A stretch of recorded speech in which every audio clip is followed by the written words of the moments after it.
నమస్తే, నేను మీ Satish. Welcome to SV6 news సమగ్ర సమాచార వారధి.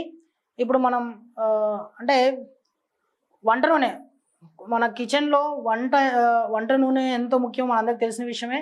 ఏ వేపుడు చేసుకోవాలన్నా లేదన్నా ఏ కూర చేసుకోవాలన్నా ముఖ్యంగా సండే వస్తే నూనెతో ఎక్కువ పని ఉంటుంది, మంచి నూనెతో ఎక్కువ పని ఉంటుంది వంట నూనెతో. సో దీనిపైన ఒక ముఖ్యమైన వార్త ఒకటి వచ్చింది, అదేంటో చూద్దాం మనం. సండే అని సరుకులు తీసుకోవడానికి డీమార్ట్కి వెళ్తున్నారా? ఈ సంగతి తెలుసా? మరి వెలుగులో వచ్చిన ఈ వార్త చాలా ఆసక్తికరంగా ఉంది. సో ఇదేంటో చూద్దాం ఒకసారి. ఆదివారం వచ్చిందంటే చాలు డీమార్ట్ షాపింగ్ ఎక్కువగా వెళ్తుంటారు. వీకెండ్కు తోడు జూన్ 1వ తేదీ ఆదివారం రావడంతో మే 31న చాలా మంది ఉద్యోగాలకు జీతాలు క్రెడిట్ అయ్యాయి. దీంతో ఇంట్లో సరుకులు తీసుకున్న డీమార్ట్ లాంటి సూపర్ మార్కెట్కు జనం క్యూ కట్టే ఛాన్స్ ఉంది. వంట నూనె ధరలు తగ్గే అవకాశం ఉందని వినియోగదారులు గమనించాలి. ఎందుకంటే కేంద్రం తీసుకున్న నిర్ణయం వల్ల, కీలక నిర్ణయం వల్ల ఈ ధరలు తగ్గుతాయని మనకు తెలుస్తోంది. సో ఇదేంటి అసలు కేంద్రం ఏం ప్రకటన చేస్తుందో చూద్దాం ఒకసారి. వంట నూనెల ధరను తగ్గించడంతో పాటు దేశీయ రిఫైనింగ్ పరిశ్రమకు మద్దతు ఇవ్వడానికి ముడి వంట నూనెలపై బేసిక్ కస్టమ్స్ సుంకాన్ని 20% నుంచి 10% తగ్గిస్తున్నట్లు కేంద్రం ప్రకటించింది. ఈ నిర్ణయం తక్షణమే అమల్లోకి వస్తుందని కూడా తెలిపింది. మన దేశం తన వంట నూనెల అవసరాల్లో 50% పైగా దిగుమతులపై ఆధారపడుతుంది. గత కొంతకాలంగా అంతర్జాతీయంగా వంట నూనెల ధరలు పెరగడంతో దేశీయ మార్కెట్లో కూడా అవి మంట పుట్టిస్తున్నాయి. ముఖ్యంగా రిఫైన్డ్ వంట నూనెల దిగుమతులు గణనీయంగా పెరిగాయి. దీంతో స్థానిక రిఫైనింగ్ పరిశ్రమలకు నష్టం వస్తోంది.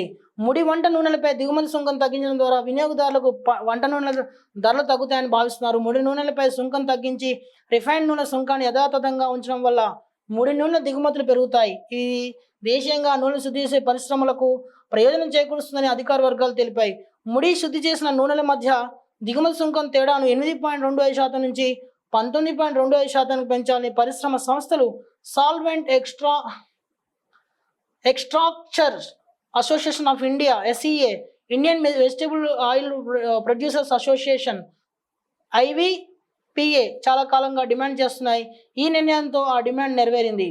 బేసిక్ కస్టమ్స్ సుంకం తగ్గించడంతో పాటు ఇతర ఛార్జీలను agriculture infrastructure and development cess social welfare surcharge కలిపిన తర్వాత ఈ ముడి వంట నూనెలపై సుంకం 16.5% తగ్గింది. పరిశ్రమ వర్గాలు నిర్ణయాన్ని స్వాగతించాయి. ఇది దేశీయ రిఫైనింగ్ సామర్థ్యాన్ని పూర్తి స్థాయిలో వినియోగించుకోవడానికి సహాయపడుతుందని, తద్వారా వినియోగదారులు కూడా తక్కువ ధరలకు నూనెలు అందుబాటులోకి వస్తాయని SEA, IVPA పేర్కొన్నాయి. ముఖ్యంగా కీలకంగా చెప్పుకోవాల్సింది ఏంటంటే, దీంట్లో సుంకం ఏదైతే ఉంటుందో, దిగుమతులపై ఏదైతే సుంకం ఉంటుందో సుంకాన్ని 20% నుంచి 10% గవర్నమెంట్ తగ్గించింది, సెంట్రల్ గవర్నమెంట్. అది కూడా తక్షణంగా దీన్ని అమలు చేయాలని చెప్పి ఆదేశాల్లో పేర్కొంది. సో దీంతో ఏమవుతుందంటే వంట నూనెలపై అయితే మనం సెస్ ఇవన్నీ ఉంటాయో అవన్నీ కూడా తగ్గుముఖం పట్టాయి.